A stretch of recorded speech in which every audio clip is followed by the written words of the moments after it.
saya berkomitmen akan meningkatkan kualitas mutu di ASN. Halo guys, Assalamualaikum warahmatullahi wabarakatuh. Kembali lagi bersama saya di pelatihan dasar calon PNS angkatan 13 tahun 2020 Puslatbang KDUD LAN RI.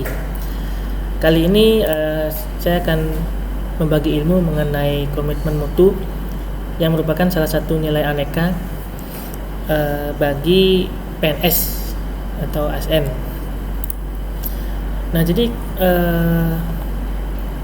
komitmen mutu itu apa pengertiannya?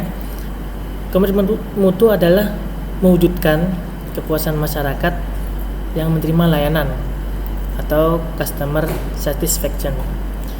Jadi kita memiliki tiga fungsi utama sebagai ASN, yaitu sebagai pelaksana kebijakan publik, pelayan publik, dan juga perekat dan pemersatu bangsa.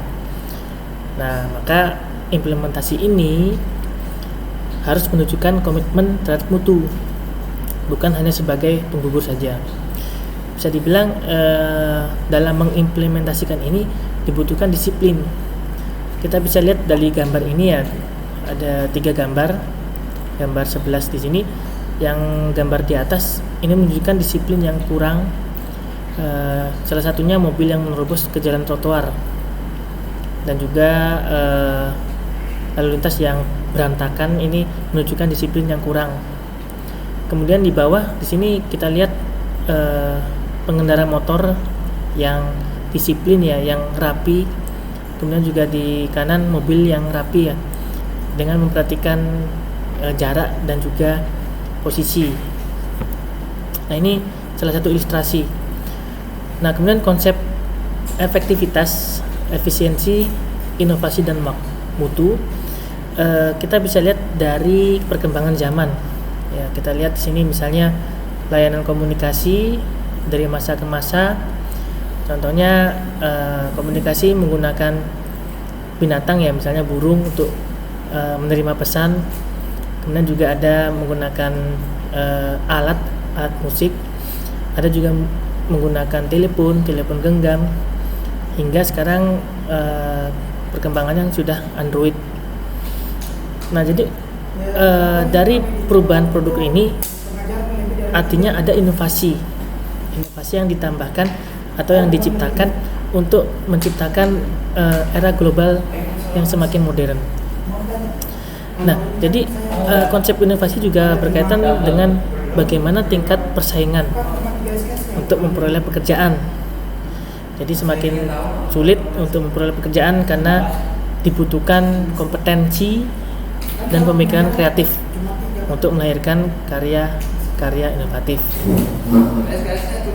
Dan juga jangan takut untuk berimajinasi, dalam hal ini berkreativitas untuk menciptakan sesuatu yang baru. Nah, bisa dilihat ya, misalnya dalam hal layanan publik di sini Surabaya Single, yang dimana mencerminkan hasil pemikiran baru yang konstruktif sehingga memotivasi setiap individu untuk membangun karakter dan mindset baru sebagai aparatur. Yang dimana di sini pelayanannya berbeda dari sebelumnya, bukan sekedar menggugurkan. Ya, contohnya di sini kebiasaan antri ya, karena masih manual ya misalnya, dan sistemnya juga belum baik, dalam hal ini sistem informasi dan juga sebagainya. Dan dibutuhkan di sini inovasi untuk menciptakan misalnya antrian online, sehingga tidak membutuhkan masyarakat untuk antri di tempat. Nah, untuk nilai-nilai dasar orientasi mutu di sini ada 5 pilar. Ya, ada organisasi, proses, produk, pemimpin, dan komitmen. Yang dimana pilar ini hal yang utama ya dalam menjamin mutu melalui proses, yaitu didukung dengan komitmen tinggi dari seluruh komitmen organisasi.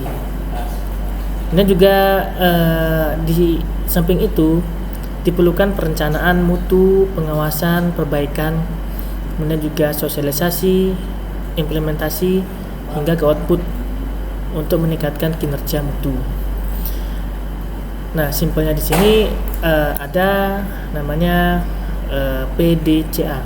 Jadi plan merencanakan apa yang akan menjadi kebijakan mutu, kemudian melaksanakan ya apa yang sudah dibuat, kemudian cek, kita mengevaluasi apa yang dikerjakan, apa yang kurang, kemudian memperbaiki, kemudian juga menjalankan untuk meningkatkan mutu.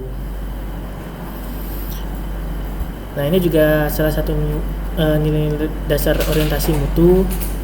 Misalnya di sini mutu pelayanan publik, dan juga senyuman, ramah, kemudian juga menyentuh hati, tanpa cacat, tanpa kesalahan, dan juga memberi perlindungan kepada publik dan sebagainya.